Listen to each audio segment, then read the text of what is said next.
interview.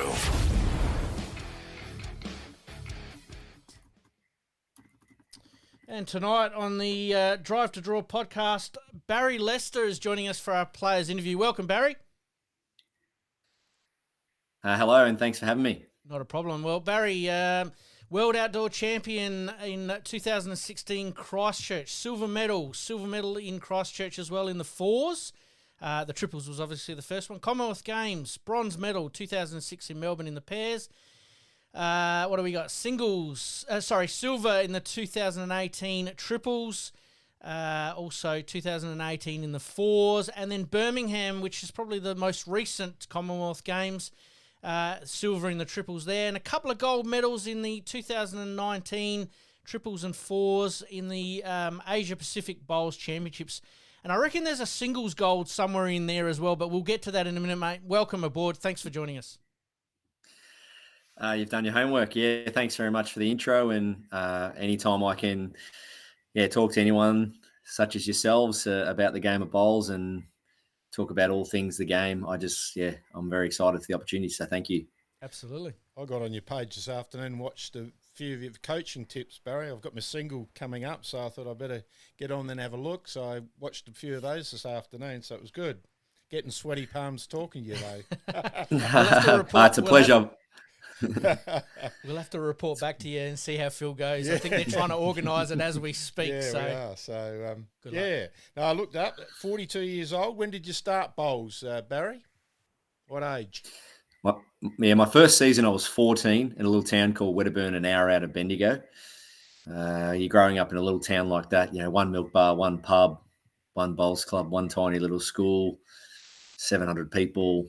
There wasn't sort of much else to do other than play sport, and I was a competitive beast as a kid, to the point where probably threw people the other way when it comes to me, but just competitive. And when I got the opportunity to play my first game of bowls at 14, my old man said, "Come down and have a game," and I did.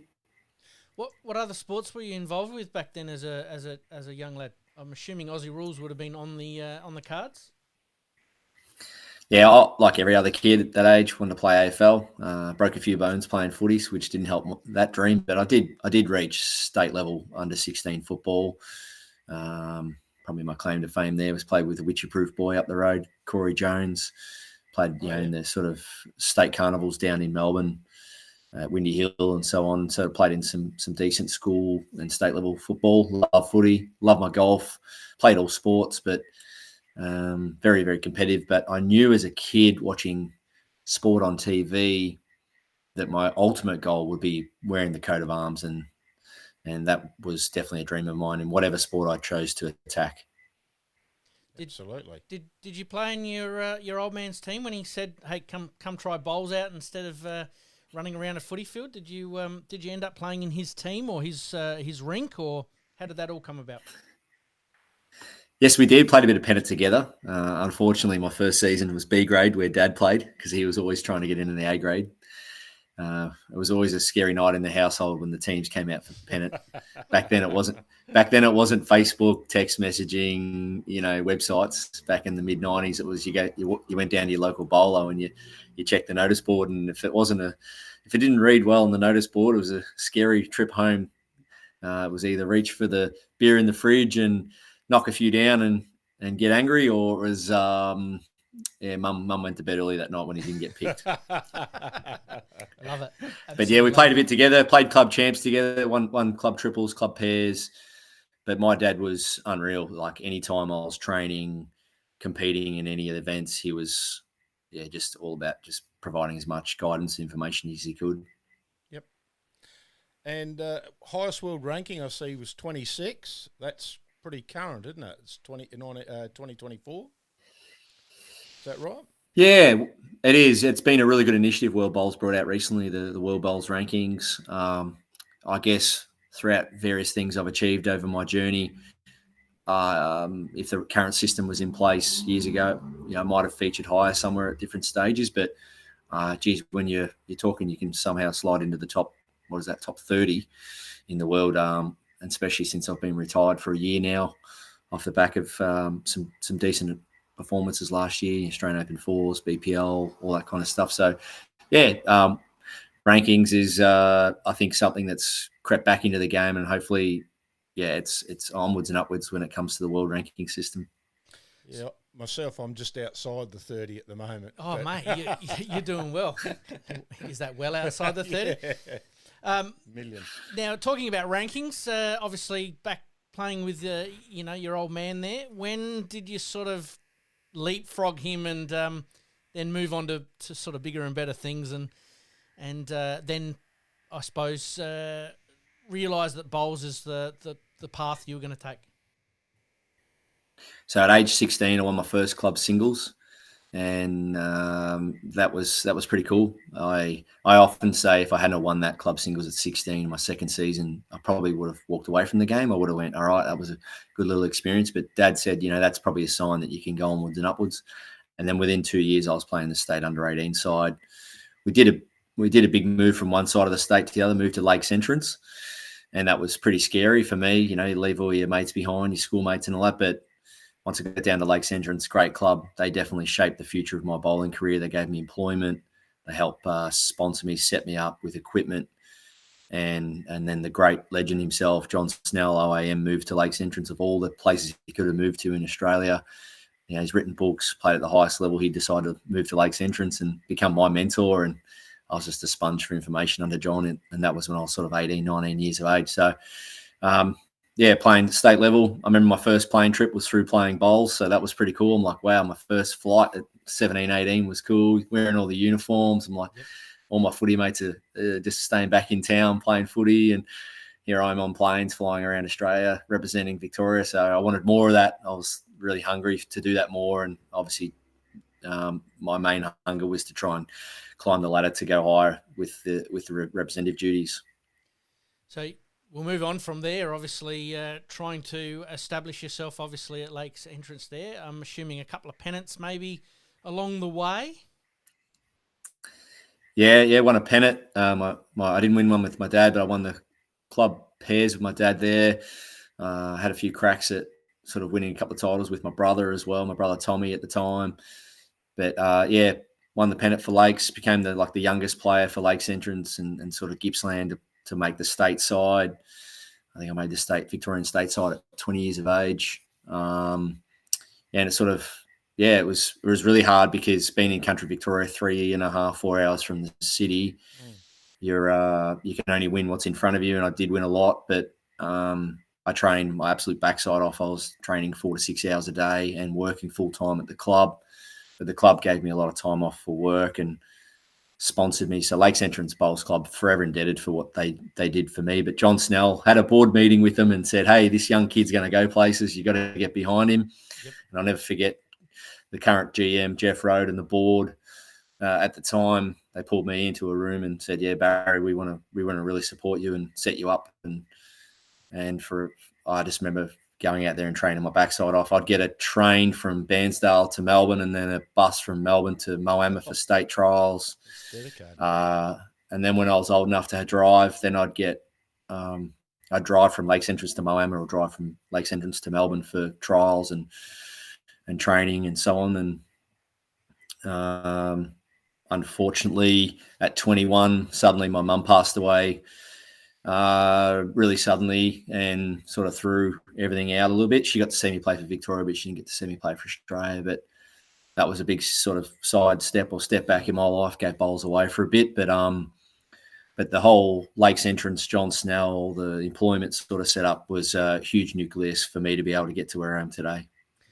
Isn't it important to have those people that sort of stand behind you and back you in and say, hey, we're going to help you get to whatever level you want to get to? And I think bowls clubs are getting better and better at that. Footy clubs are now seeing that as an advantage, that everybody does have a slightly different background, whether it be from country, city, different areas, trying to get everybody together. And it sounds like that's exactly what happened for you, mate. And then, again, condolences, obviously, for the loss of your mother there, but it probably in a way shaped you a little bit in that you got to take a bit of a step back and concentrate on family for a little while. I'm assuming that's the process that you took.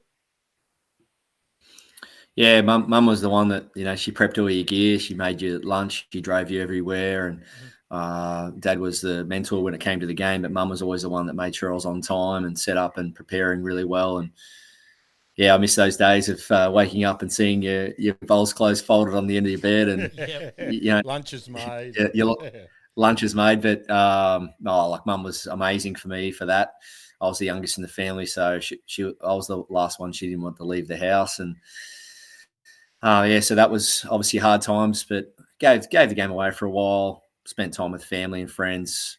Lakes Entrance once again were great. And then just out of the blue, a gentleman I knew who I'd sort of played against in Metro Bowls, he was just passing through Lakes Entrance and said, "Barry, what are you doing here?" And I said, "I don't know. I'm just working, living my life." And he said, "You should be playing in Melbourne. You should be playing in the Premier League and all that." And within a few weeks, he'd got me a job interview, and his name was Wayne Tubby Sheehan. And same thing, people shape your life. People can have influences, and just a small gesture for him to get me a job interview in Melbourne. And within a few months later, I was working in Melbourne and playing Premier League. So that was the start of my move to Melbourne and start that journey. Absolutely loving this, mate. This is why we put together the players' interviews, to find out these little stories of, who mentored, who helped. Nathan Black, obviously, we had on previously, talked about, how he, played in the country, and then a couple of players from the city sort of said, "Hey, can you come down and play?" So similar little journeys there, and obviously, and we're going to follow this up a little bit later with BPL, but obviously you got to see Blackie firsthand last week at the BPL. Yeah, sure did, and I've been a big fan of Nathan for quite a few years. I got him his first Aero contract. I set him up there a while back. Sort of early chats was Aero were like, "We're not sure about Nathan just yet," and I'm like, "This kid's he's going to be a star," and made sure I got him all his gear and his shoes and bags and stuff, and been great watching him develop the last sort of 5 or 6 years from a junior, and to sort of just tackle the event. I can only really think of one other person that's been able to do that the last few years, since Kylie Whitehead. Her first event, she came in, made the All-Star team, just dominated the event, and just was arguably the best lead for the whole BPL. So to see someone like Blackie do that back end as well, and in the company of Steve Glass and his coach, Karen Murphy, and just amazing. So he really did embrace the environment, which is so important with the BPL. You can't shy away from the crowd and the TV and that. You got to really embrace it, and he did that to the best of his ability, and really looking forward to what he can do moving forward. Absolutely. Yeah, it'll be an Australian call-up, I'd say, not too far down the track. Yeah, that's right, and it's going to be completely up to him. Nothing will be handed to him. Nothing will be for free. It'll be all hard work, sweat and tears. And he's with time management, good people around him, and the right planning, being in the JACKAROO's environment, he's in a great place. So hopefully the sort of the international bowls calendar gets bigger again. It's been pretty quiet for a while, and obviously with bowls getting back on the Com Games program is going to be great. So hopefully there's some big honours for him moving forward. It's probably looking down the track, he'll probably move into state. Do you reckon that'll probably come a time? If that has to be, if I must admit, I thought I'd never leave Lakes Entrance, but it's someone provided me the opportunity, and if someone gets around Nathan. But there's one thing I will say there in bowls, where it's South Australia, WA, Tassie, there is lots of opportunities, and there are great employment opportunities. Big brands, big sponsors. There's a lot of money. There's a lot of well-to-do people in the sport. If Nathan wants to stay in South Australia, I'm sure he can make it happen. Yep. Just like the Andrew Smiths did, the Wayne Rudigers did, and so on. So hopefully he can do that. But it's going to take a community effort. Bowl South Australia rally around him. It's going to take businesses, bowls clubs, the whole community say, "Hey Nathan, let's get around you," like Lakes Entrance did to me, and like Karen Murphy's has with BCIB and so on. So I'm sure there's maybe a big brand over in South Australia that could say, "Listen, Nathan, we want you to work with us. We'll support your bowling career. You're already making big inroads." So, and then you've got the pathway programs and all that. So I think it comes down what Nathan wants, and if he wants to stay at home, I believe it can really happen. It just means that there's probably got to be a team of people that want to help him and to sort of achieve that. Well, we don't want to talk about Blackie all night because we could be here all night, but we're going to get back to you, mate. But it sort of does lead us to where we were saying is that, you left Lakes Entrance. You clearly remember your first pennant premiership, obviously, there. Then you moved to the city. You said you played Premier League. Who did you play for there, and did you get a pennant there somewhere? I'm sure you did. Yeah, I had one season at Burden Park, part of sort of the employment role, and then got another job working for a company, which they were great, Russell and Peter Lawton, and they said, Barry, look, wherever you feel you need to go with your bowls, we'll support you. So I ended up playing at Melbourne Bowling Club, the oldest bowls club in Australia, and I got to really play with my good mates too. I think of Brendan McCallum, Russell Green, Johnny McCarron, those kind of guys, Brett Layton, and I could play with some of the best players, against the best players, be at a really old school, traditional club where you walk in sort of the four walls of the club and you appreciate the history and what it was about. So I got to do that. But a sort of little background, I guess, support base I had was the Victorian Institute of Sport. I was a scholarship holder there, so gym access, doctors, sports psychs. I had a lot of access to great resources there at the Victorian Institute of Sport. Unfortunately, that's not sort of a national thing. It's not something that's consistent across all states and territories. But lawn bowls has been a program under the Victorian Institute of Sport banner for quite a while, and without that scholarship, I wouldn't have had access to that, because I've always considered myself as an athlete that plays bowls. I've never been a bowler that's fit and healthy. I've always been and wanted to be an athlete. And Victorian Institute of Sport really helped me think like an athlete, train like an athlete, and go out and get the best out of myself. So that was a big support network. And yeah, all of a sudden, playing at Melbourne, winning a few big titles. Who would have thought? Pretty much to this day, arguably my biggest achievement would be nearly, getting that first cap for Australia and playing comm games, especially after a couple of years after Mum had passed away. That was going to be my question. What was your greatest moment? So you've covered that one. Well, I think there's another greatest moment coming up that Barry's going to talk about in a minute. But you then obviously are part of the JACKAROO squad. Who was in that squad? As you're the young fella coming in. Who were some of the older, more established statesmen at the time? Yeah, it was sort of a bit surreal.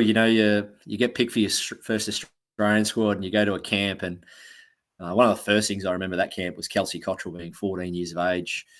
I remember her first training drills was with me, and I'm looking around. There's Kevin Walsh. Absolutely love Kevin Walsh as a player. You had Billy Cornells, Michael Wilkes, Steve Glasson, Brett Dupre, Kelvin Kirko, all the big names around that sort of 2004, 2005, Nathan Rice, Mark Casey, Wayne Turley, Shane Globert. So, and the women's team, obviously Karen Murphy back then, Willow Fong, Roma Dunn, so Lindsay Clark, and you're just sort of looking around left and right going, wow, big names everywhere. But from an early day sort of experience, I remember having this trial against, I think it was Nathan Rice and I playing against Mark Casey and Wayne Turley. And Wayne Turley was ripping shreds through me in terms of just up and down the green, high-fiving, celebrating shots. And I sort of turned to Turles, and I sort of turned to the Australian selectors and coaches and went, wow, Turles is pretty full on today. And I'll just never forget Turles sort of saying, mate, I want to play for Australia. I want to get selected. I want this as much as the next person, and I'm here to bring it. So, and I just remember that from then on, I've always brought it since, whether it's been up and about at a BPL, or it's been up and about in a pennant match or whatever it is. If you want something so bad, you got to know who you are and you got to bring it. And I'll never forget Turles sort of handing on that sort of those words of wisdom. And that was my first camp experience. Going, well, I'm messing with the big boys here, and you're not down in sunny Lakes Entrance anymore. You got to bring it. So I thought, well, okay, I will. And lucky to get some success early days, but I'll forever indebted once again to be surrounded by those people. And I was a sponge for information, whatever they could provide me with my journey. Mate, I'm always pleased to watch you play. You always put a bit of flair in. You either got the earring in or the peroxide blonde hair, or you had the ponytail, and you had the pink band or the red band, and you've had sort of everything. You're good to watch, and you make it a bit more, out there. But yeah. So I always enjoy watching you on the bit, whether it's BPL or on Australia or whoever you're playing for. It's always good. Thank you. And I've never tried to be anyone else. And those that know me and know me well know that. Those that judge from afar don't know that, and that's fine. But yeah, I've just been a boy that grew up in the country. I've worn pretty much my heart on my sleeve with everything I've done, and I haven't tried to outdo anyone else. So I haven't tried to win more titles or anything like that. I've just tried to get the best out of myself and be myself. So if it means wearing a stud, which I've done pretty much since I was 14 in my ear, I've got a few tattoos, but I know that anyone that sort of looks over and sees me as a teammate, they know I've got their back for them. So, yeah, no, it's a credit to you, mate. You've been an absolutely outstanding ambassador to the bowls community. Going to cover that a little bit later as well, mate. Yeah, absolutely.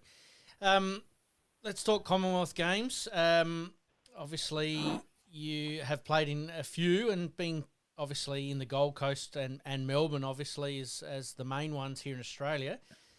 Do you want to take us through a little bit of a moment there where you got a pretty special honour at the end? It was at the end of the Commonwealth Games? Yes, yeah. So end of Birmingham Commonwealth Games. So yeah, it'd been a while between drinks. I'd played 2006, 2018, and that was a big achievement for me to be able to play 2 Com games, 4 Com games apart, if that makes sense, missing the 10 and 14 games. Mm-hmm. So that was pretty cool. And then to get picked for the Birmingham games through COVID and that, I've always really considered myself a pretty slow green specialist. I've worked really hard on my slow green play. And yeah, to get the call up for Birmingham was pretty cool, and got some really cool stories around Birmingham and that. But in terms of what you're asking there, Pete, is my dad was sick at the time. He was sort of probably a month to month sort of set up, my old man at the time, and I got a phone call from Craig Phillips, the CEO of Commonwealth Games Australia, right at the end of the Com Games in Birmingham, and I really did fear the worst. I thought my old man maybe had passed away, and it was a happy phone call. It was a great phone call that they just left a meeting and they were deciding on someone to collect the Commonwealth Games Federation flag, take it off the Birmingham government, I guess, or it would have been the governor or so on, and give it to the Victorian governor for the Victorian Commonwealth Games, which didn't end up going ahead, of course. And I got the phone call saying, Barrie, as a regional athlete born in Bendigo and growing up in Lake Central, sort of tick all the boxes, and you've been to 3 Com games, so we'd love you to have that honour. And yeah, broke down crying. I'm like, is this a stitch up? But yeah, it was a great moment. So within a couple of days, I had to cancel my plans to fly to Spain that day. I was going off to Spain with Gary Kelly and Corey Wedlock to enjoy a few cocktails and a bit of sunshine. So I pushed that trip back a day and got to go into Birmingham during the day, do the rehearsals, and get up there that night at the closing ceremony on behalf of the whole team of Australia. That was pretty cool, not just the bowls. It was sad that the law bowlers had to go home. We didn't do either ceremonies due to COVID. Yeah. But yeah, got up there, received the flag, handed it over, and didn't drop it. Some people said, drop it, make a name for yourself that way. I'm like, no. I'm going to hold on to this flag, make sure I don't drop it and do a good job of it. And so I handed the flag over, and Jason Banks plays a song called Unknown. It's on YouTube. It's a really cool clip and really emotional sort of clip. And that was my sort of pinch myself moment to say, wow, wonder if mum and dad are sort of there supporting me for this one, looking down. And but it was just that moment for me to say, all right, it's not a color of a medal, it's not a selection thing, it's just a moment to say, all right, this one's for bowls, this one's for anyone and everyone that's supported me to get me to where I am. And yeah, that was a pretty cool, millions of people watching on TV, and I just still sort of can't believe I was given that honour. So yeah, that was unbelievable. And yeah, that was sort of within a few days of that started to make me think, wait a minute, was that my swan song to sort of maybe finish up playing for Australia at that level. Well, speaking of the 2022 Birmingham Games, you got silver in the triples, mate, with Carl Healy and Ben Twist. Obviously, a couple of very good mates of yours. What was that experience like? Obviously, a different country. You're in a very small, tight-knit team.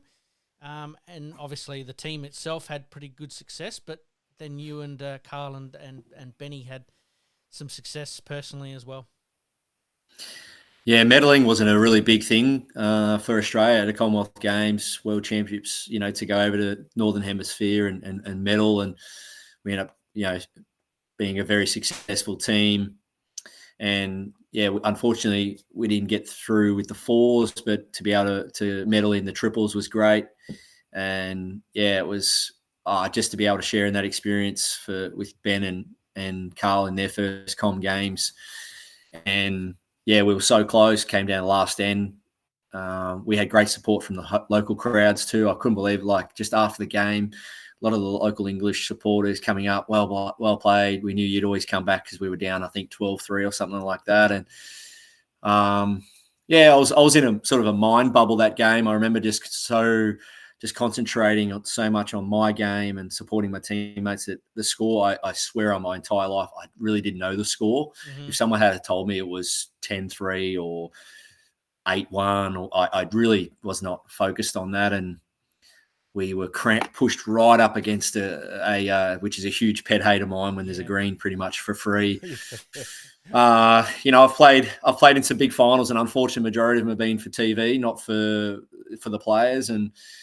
And to be played hard up against a ditch rink under the grandstand, under a tree, when 3 or 4 rinks are just spare, it's a bugbear of mine. But yeah, that was what it is. So I'm just trying to win the conditions, try to win the environment. We were getting really good support from the local English crowd and the Australian contingent, and didn't quite get the medal we're after. But there's so many wins along the way. Getting the results to get in the mix to be selected for games, then when you get your name called out, they're that's a title in itself. I just can't believe I did manage to make 3 Com Games, and to do them as a specialist lead. It wasn't sort of we're going to hide you there or we're going to move you around there. It was like, no, Barry's been able to be a specialist lead for a long time, and to do it Northern Hemisphere, Southern Hemisphere, quick and slow green. So that's what I take away from the Commonwealth Games experience. But and then to be there when Alan and Christina and Aaron got their golds, and same thing with Aaron Wilson and Alan, and that's just knowing them since their junior days, watching them grow as people and as athletes, and to sort of be there and say that I was there when they reached the ultimate glory. So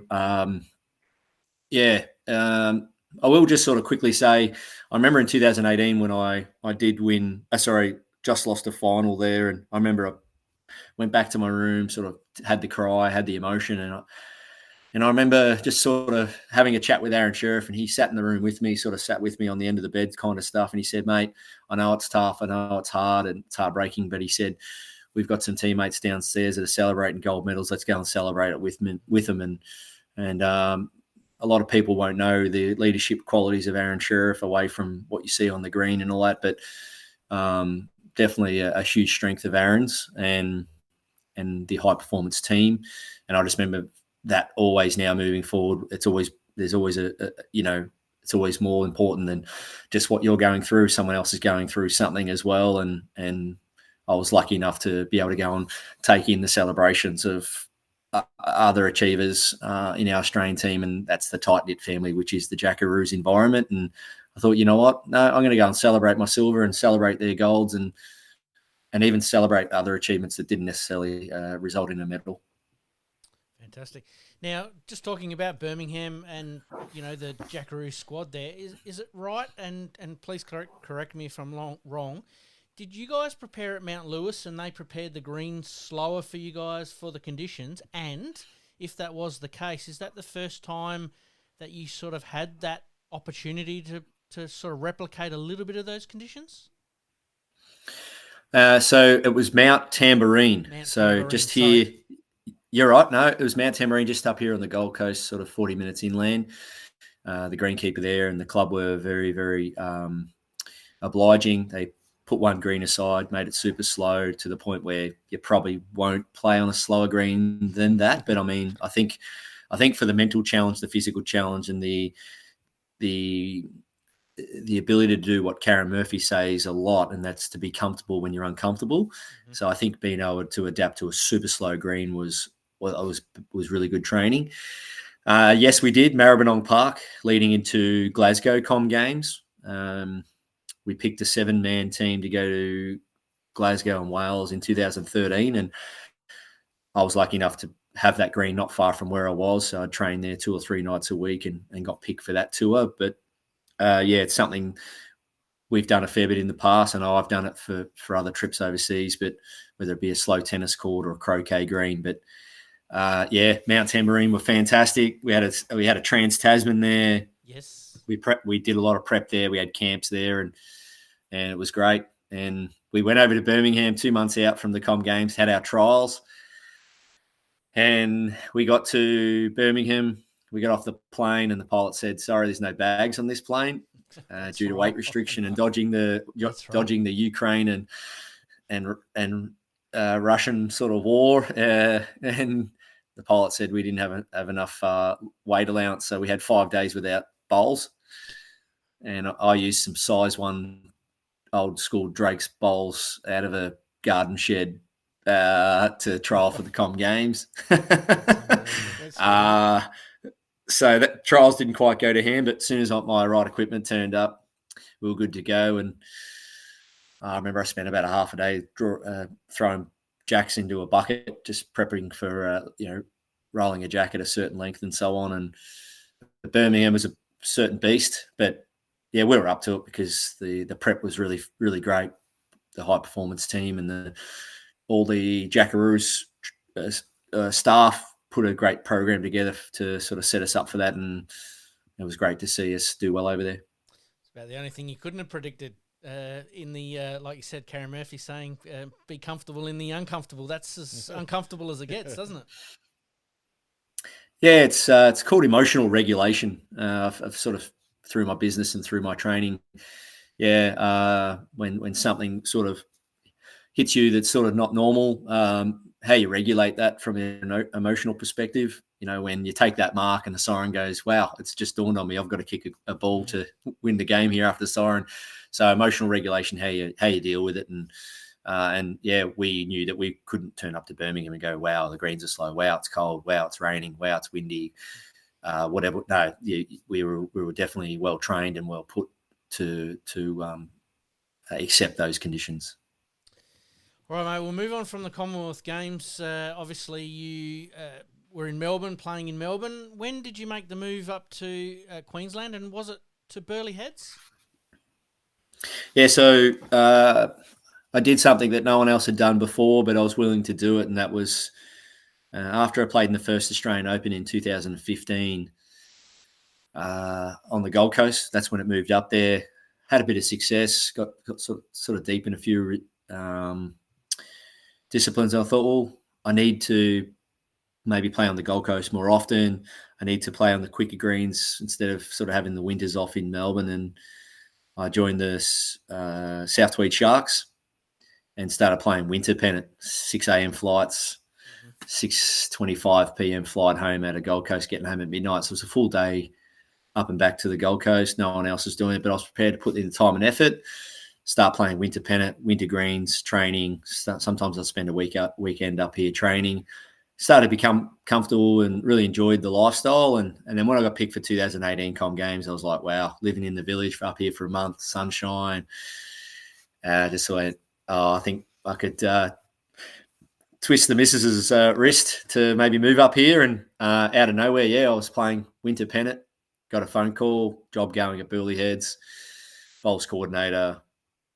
Sort of took a few months to sort of sort that out, but got the bowls coordinator job. It was a new job for them. It was a new role for them.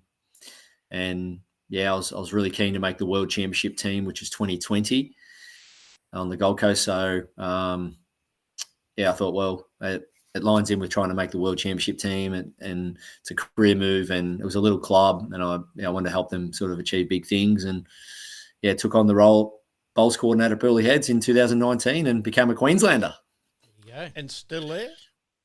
Yes. Still here, yeah. I'm at Broadbeach Bowls Club now, so I've been at Broadbeach for about a year and a half, and had my 3.5 years at Burleigh Heads, and due to various reasons that didn't work out, but it was got them a Premier League win, got them into Premier League, got them a win. Probably to this day, it's probably the biggest thing they've ever achieved, win the Premier League there, and so I'm glad I'm sort of part of their history in doing that. But moved over to Broadbeach, we won the Premier League this year, and I get to sort of do a marketing and promotions role under the bowls coordinator at Broadbeach now, as well as sort of working for myself. So it's a really professional, transparent club with the board and the management, with the staff, and it's just such a professional setup, and really excited to be a part of the Broadbeach Bulls. Broadbeach, obviously one of the hub, I suppose, clubs for the Australian Open. I've obviously been up there and absolutely love Broadbeach. Some of the renovations that have happened over the last 12 months look pretty impressive. Can't wait to get back up there, mate, to see them. Yeah, make sure you do, boys. Yeah, the outside decking, and just the way we've jazzed the place up, really make it really environmentally friendly for the community. And we've got some new programs happening at the moment and things we want to plan for the new year. But our school holiday program last time around, I think in September, we had 50 kids with their parents, sausage sizzles, all that kind of stuff. And it's great to be able to do a lot of community work and make sure we know that that's who we are first and foremost. And we've got our 70th birthday coming up soon.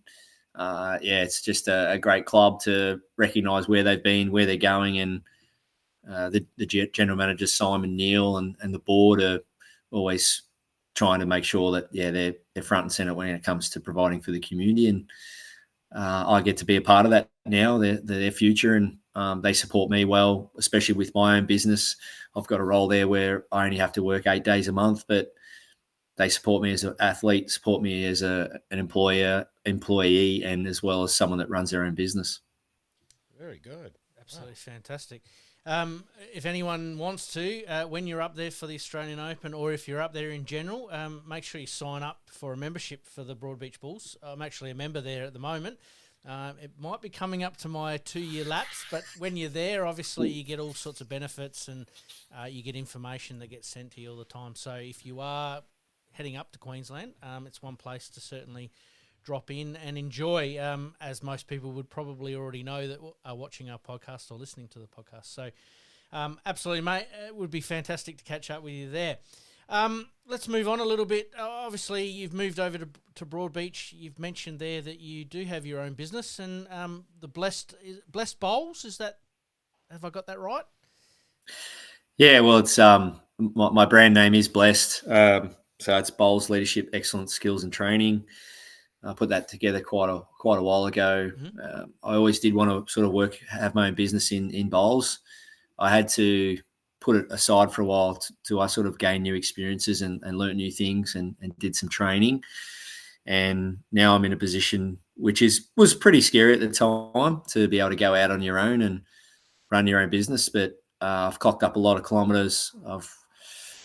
I've coached in a lot of parts of Queensland, New South Wales, Tassie, South Australia. I come over to South Australia every year. Mm-hmm.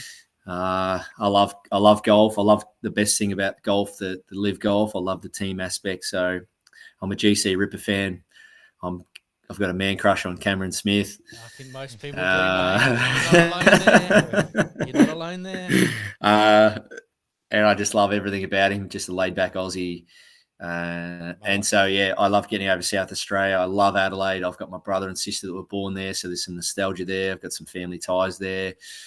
I've loved coming over to the Masters over the years. So, got my own business, bowls coaching. Plus, I help clubs with development, if they want help with any social media, websites, even just business plans and stuff. So I can definitely help clubs with that. That's sort of my wheelhouse, having done a lot of that with Clubland over the years, working with Bowls Australia, but mainly just doing the coaching clinics, upskilling bowlers with their techniques, their education around the game, training programs for clubs, goal setting, all that, and absolutely love it. I just love even like within a few hours of meeting people, just maybe just something in their technique or something the way they're approaching their game, just seeing the improvement firsthand and staying involved with the clubs moving forward, just with their pennant, with their goal setting, all that. So I love it. Absolutely, yeah, get a kick out of that and get to travel. I'm off to New Zealand on Sunday, coaching over there, going to a conference. I was invited to do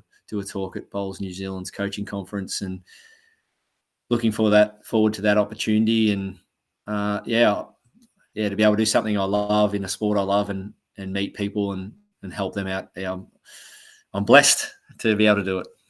Boom, boom. No tagline needed right there. Absolutely. Phil, you might have to book in a session, mate. Oh, I think I have to. You have to now, don't you? Broadbeach, here I come. And it's a good holiday up there, mate, as well. Mates rates, Phil. Okay, one-on-one I need with you, Barry. Well, you're going to need a lot of hours, mate. I can tell you right now. I've played with Phil and, you're going to need a lot of hours. Mate, you're coming to Adelaide from the 9th of February. You've got a couple of clubs booked in, but if anyone else is keen to do so, to get in contact with you via the website? Yeah, jump on my website. Yeah, fly over on Sunday the 9th and just jump on barrieleicester.com.au and I'd love to. No club too big or small, and they're 3-hour sessions. So I do a nice inside presentation, which I call a club playbook, and I just do a nice general presentation about all things bowls and club behaviours, roles, responsibilities, goal setting, and all that.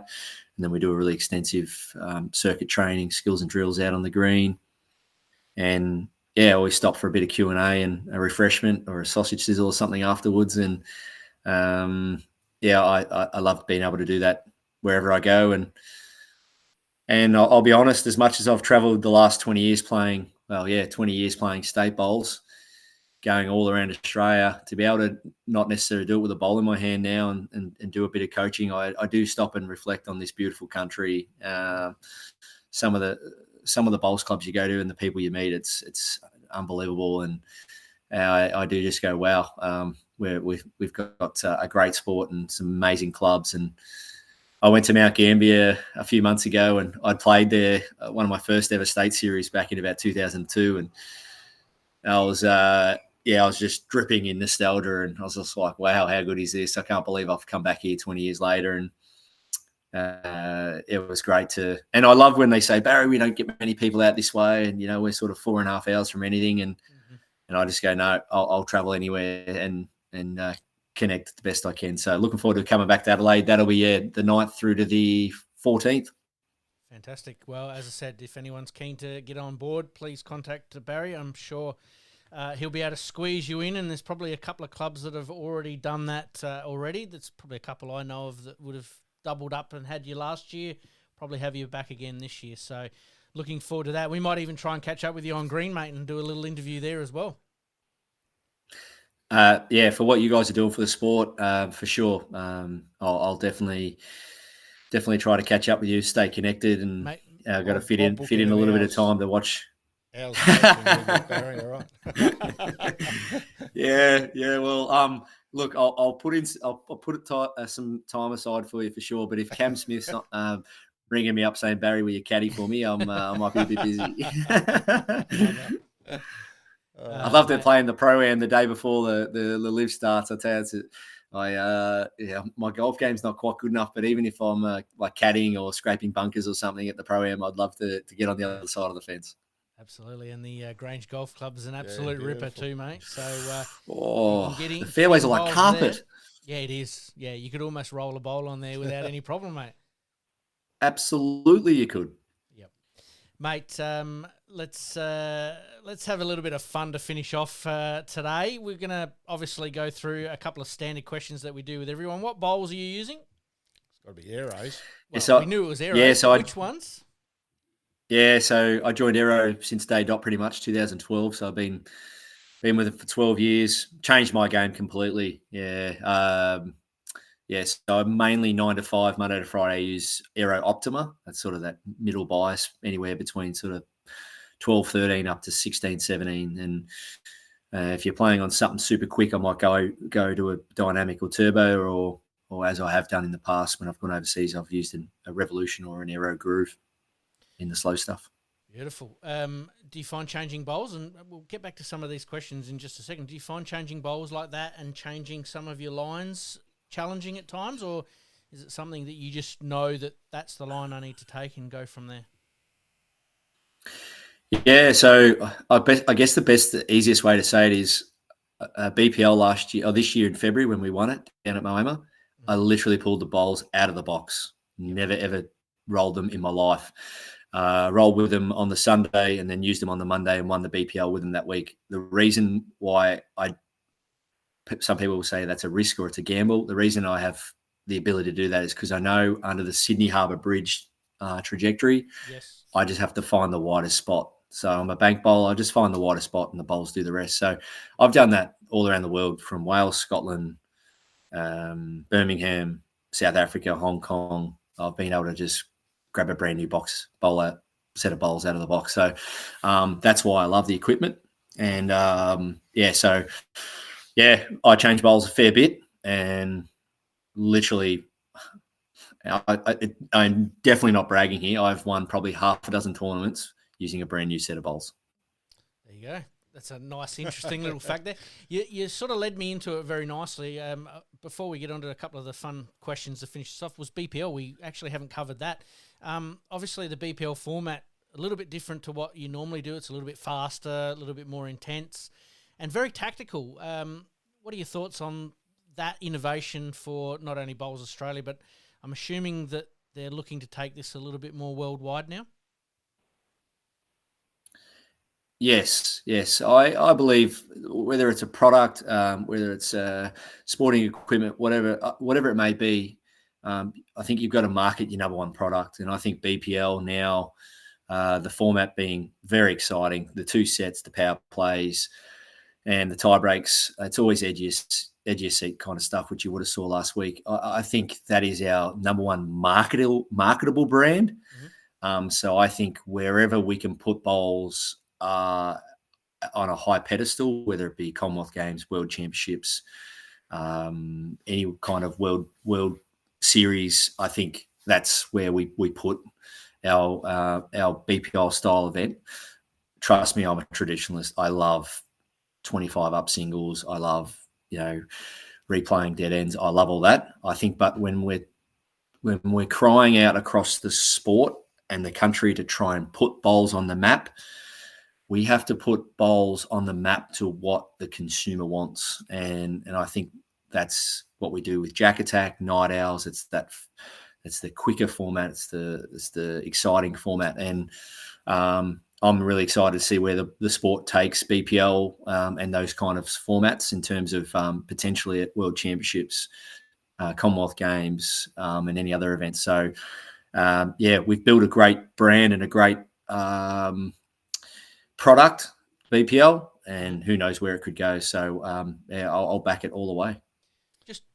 Sorry, You're right. No, I love watching it. I've got it all taped on Fox, and I watch it back over and over and over during the winter months. And it's just a great format, and it's quick. It's entertaining, and that's what people want. Plenty of beer in the background, and cheering and music, and it's the way to go, isn't it? Certainly the format we need. Well, I got a question for you, gents. How's that? All right, so fire away. I like this. There you go. Is this a first? Yeah, it is a first. Yep. So imagine someone waved their magic wand and said, guess what? Commonwealth Games, lawn bowls has never, ever been in it. But lawn bowls have just been granted that one wish that it's going to be in the Commonwealth Games. Commonwealth Wouldn't or you Olympic? probably... Olympics. Commonwealth. Commonwealth, yep. Yep. To showcase lawn bowls and the excitement of the game and the colour of the game and the youth of the game, what event would you want to give the world from a Commonwealth Games perspective to showcase bowls? And that's the question we as a bowl society probably need to answer. So I'm keen to know what you guys would say. I'm keen for the BPL format if it remains the same, as in I don't think there's too much to tinker with. I agree. I'm with that. It's exciting, fast, over in an hour and a bit or whatever. And yeah, it's the way to go, I think. There you go. There you go, boys. I don't have a yes or no. I didn't need an answer, yes or no from you, but I'm happy either way. Trust me. But I think I do like to promote the game the best I can, and I think the world needs to see bowls for what fun it is, and the colour and the vibrancy and the noise and the music and all that. So I think the more of that, the better. I think, I mean, certainly we use cricket as the standard, I suppose, of looking at Test match versus one dayers versus T20s. I'd say that your Test match is probably a bit more for your serious bowler playing Premier League Division 1 potentially. Your sort of middle range player, is very social, that maybe want reduced ends or something sort of modified slightly. But we have to build from the base up. And if we can get players playing in this sort of T20 style format early, they then have options to go to that next level or the level above. That's just how I view it anyway. Well said. You're right, Pete. And what the Big Bash League does is it promotes cricket to the uninitiated. So they see the colour, the fire, the big sixes, the big hitting, and you might not be a cricketer, but you see that and you go, all right, it's worth watching. And that's our biggest task for lawn bowls worldwide. We need to promote bowls with something that grabs the attention of the uninitiated. The other option that we had, and I did mention this a couple of weeks ago as part of our podcast there, was potentially bringing in like a bit of a split times format, considering we have people that are a little bit time poor at the moment, but, don't mind playing the night hours, but could potentially play on a Saturday for a club where we do have a bit of a halftime break at about the 2-hour 15 mark where the bell rings. That is a bit of a marker that we could potentially have one lot of players coming in and another lot of players going out, and that social aspect could help grow the base of some clubs. I'd be interested to know what your thoughts might be on that. Yeah, I'm okay with that, and I know with the whole state of origin when it comes to AFL, I'm sure you're AFL lovers, being from where you are, and I still can't see how they can't do a some kind of mid-season hybrid 20-minute game over a week, 4-day weekend state of origin series. I'm so bemused. But anyway, yeah, for sure, if you need to split games or break them up throughout the year, we're very lucky here in Queensland. We have 6 weeks of pennant, July, August, and we have 8 weeks of Premier League, February, March. And, we're not tied down to a 20-22 consecutive week season. Don't get me wrong, we'd probably play somewhere around maybe the 16 weekends of sort of committed tournaments, but they're not on top of each other. They're broken up. I think that's where we're in that state of flux at the moment. There's a group of players that are keen to play more tournaments and support more clubs and maybe reduce the pennant season or double headers somewhere along the way there just to reduce the number of weeks. But that's going to take a little bit of changing at the moment and a bit of forward planning. But yeah, it's always good to have think tanks with these ideas, and we know that the BPL format and the BPL Cup as well, which is obviously available to most clubs, is a stepping stone to letting that happen. Yeah, well said. Well said. And you guys are, you're doing a great job to help that from a promotion point of view, just talking the game, showcasing the sport. Well done. Absolutely. Thank you very much. I don't need to ask you what your favourite part of the sport is because I think we've pretty much all covered there. Mate, what other things would you do to improve the game if you could? I mean, obviously we've just talked about formats there, but is there anything else that you can sort of think of that could help improve the game? It's okay. It's probably a dream come true for me, and unfortunately requires a fair bit of finances. But I've always said that lawn bowls is $1 billion industry. Once again, I'm in the coalface everywhere I go. You got huge clubs with massive turnover, and if we could somehow create a investor group or a conglomerate that said we're all willing to chip in to help promote the game, I'd love to see some form of portable rink that provides what is the best thing in sport, in any sport pretty much, and that is elite exposure. And elite exposure is what we saw at Murray Downs last week. We saw Cameron Smith and Lucas Herbert, two worldwide massive names in the sport of golf, go to a country club in the middle of nowhere up on the border and probably influence maybe a couple of hundred people to take up golf. It's not a portable golf rink, but those two stars going out to a country club like that. So to be able to have some form of portable rink where we put it at Bondi Beach, we put it in casinos, to be able to take the game to the people, I've said that for forever. And, we can put table tennis tables in auditoriums. They put a great portable rink in Potters over there at Potters Leisure Resort. I've been there a few times. It's not a bowls club. It's literally an auditorium. But, if we could grab a portable rink and say, hey, we're going to have a chat to Star Casino chain and say, how do we get them in there? Yep. How do we get bowls to the people and showcase elite exposure would be fantastic. So that's always been a dream of mine, but I don't even want to put a budget on it. No, fair enough. No, Great idea. I like it. Absolutely love it. All right, mate, that's enough for the serious stuff. Let's have some fun here, mate. Childhood idol. Did you have a sort of an idol that you just went, I have to see this person play, or or go to their games and whatever chance you got to watch? Well, two come to mind straight away. The first one being Greg Norman.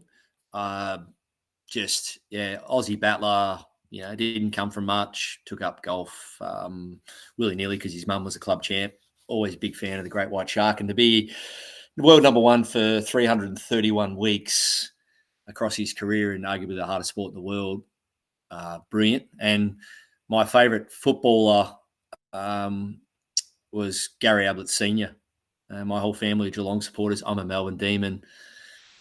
And we would go along and watch a lot of Geelong games, a lot of Geelong games down at Cardinia Park. And if you got to the gate and you found out Ablett was injured or not playing, 5, 10, 15,000 people wouldn't turn up. For me, he's probably the biggest superstar the game's ever had. I think, he's in a very, very small niche of players.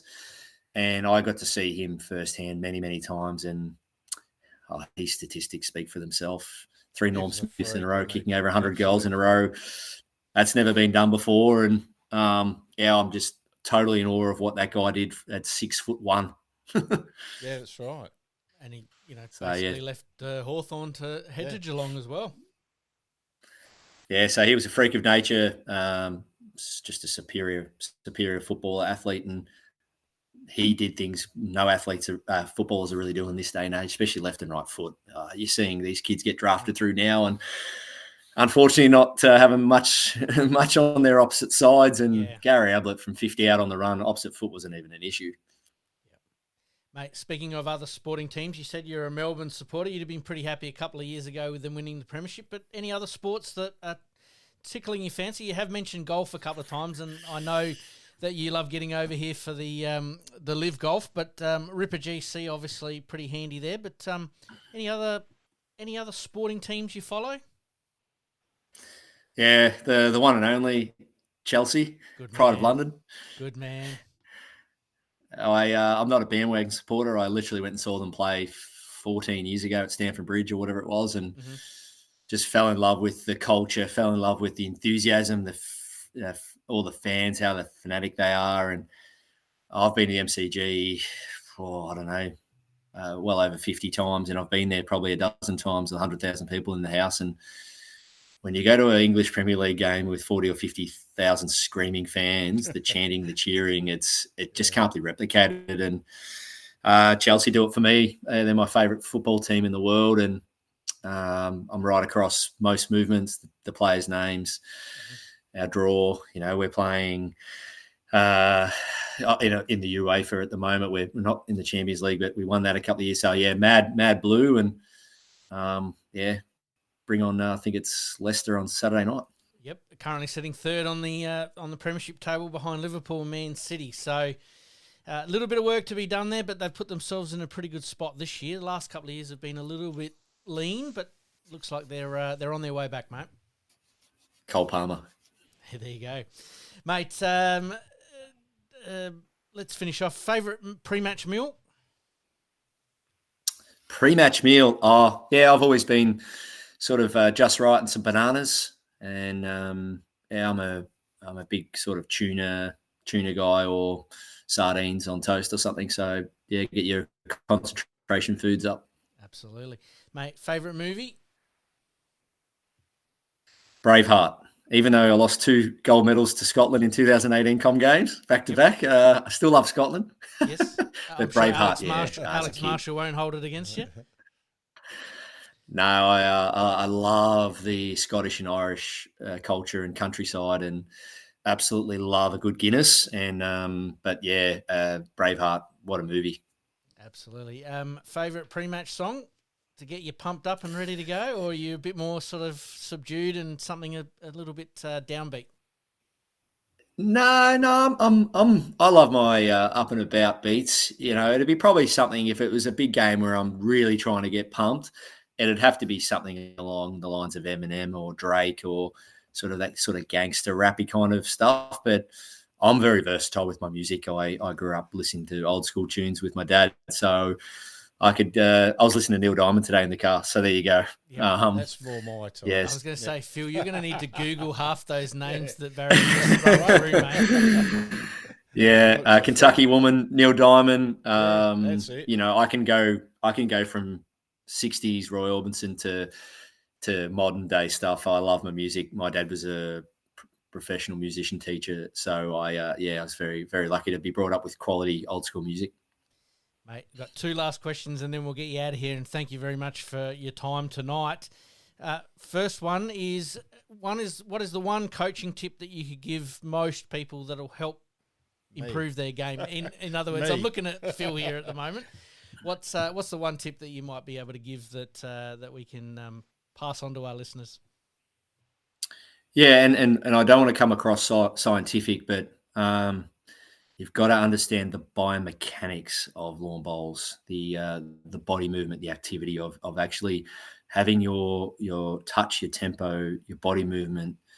You got to have everything working together, and that is biomechanics. And in short, if you look at golf, very highly technically biomechanical sport, the world's best players right now are always looking to get on top of their biomechanics, from what their hips are doing, what their knees are doing, their shoulders, their wrists, their hands, and bowls is no different. And you've got to understand that the speed of your hand, you've got to understand what kind of body movement, what kind of load is being forced forward. You've really got to understand that. And the more you understand what your body should be doing right throughout the technique, it'll definitely fast track your development. Mate, you have one of the smoothest deliveries going around, so I'm sure you've spent plenty of time on that. Is it true? A little bit of fun here, bit of trivia here. Have you spent time in front of the mirror watching your own delivery as part of that biomechanics? Yeah, so I used to be only a pendulum bowler up until 2008. I'd stay static, so I wouldn't leave the mat. And I went to Malaysia and learned how to play on slow greens with the coaches at the time then.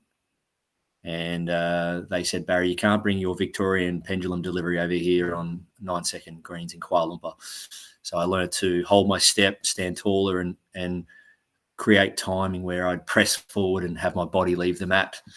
And I look at other really good slow green players in Mark Casey and Nathan Rice and, you know, the players I was playing around with back then around that time. They were always sort of pushing forward, moving forward. So I always think of my delivery and other people. I think it's probably another good little tip is a skateboard ramp. As you're going down, you need to be moving forward and then stay down at release and then come up. So finish the skateboard ramp. And so it's a downward forward movement. And so I became a bodyweight bowler in 2008, 2009. I went over to Hong Kong in 2012, won 2 gold medals, won the singles, won the pairs, became the first Australian to do that. And that was off the back of really learning how to have a forward bodyweight delivery. And I've been a bodyweight bowler since. I watched that one today, actually, on one of your videos. Yeah, it's one of the ones I watched today. So, There we go. I better put that into play tomorrow night. I was about to say, mate, you've got the perfect tip to go tomorrow night. Mate, the last question to get you out of here on this one, and it's the most fun one that we ask all of our guests. If there's a movie made about you, who is playing you and what movie might it be? Yeah, so it's Crackerjack 2. I love it. I've been waiting for 20 years. I've been waiting for Crackerjack 2 to come out. I even rang Malloy? What's his name? Malloy? Mick Malloy? Sorry, his name's escaped me. Yeah, Mick Malloy. I even yep. rang his management once, and I wrote a sort of a 1 or 2 page rough sort of script once. So I'd love to see Crackerjack 2 go ahead. And as there's a few young stars coming through, and maybe I'd sort of take on a role in the movie as an old cranky retired coach, supporting either a superstar or superstar team. Yep. And while we're on the subject of it, why not Nathan Black play my role? Love it. There you go. We'll have to pass that on to Blackie. Mate, that is fantastic. I think we've got to get this to happen somehow, some way. Maybe we've got to lobby it, or a what is it? Crackerjack 2. Crackerjack 2. We've got to lobby one of those GoFundMe pages and see if we can get it going and get Mick on board there. But that'd be absolutely fantastic. Absolutely. Yeah. Mate, even a preview, much. They're doing movies now. Yeah, go for it, mate. I was just saying, they do movies now. They do previews instead of, Crackerjack 2 or 3. So maybe we can go back before Crackerjack and when Mick was a young kid or something. Who knows? But look, it's one of those things Malloy. Yeah, it was a big thing when it happened. Crackerjack was great. It's been great for the sport ever since. But let's campaign to make number 2 happen. I like it. Absolutely.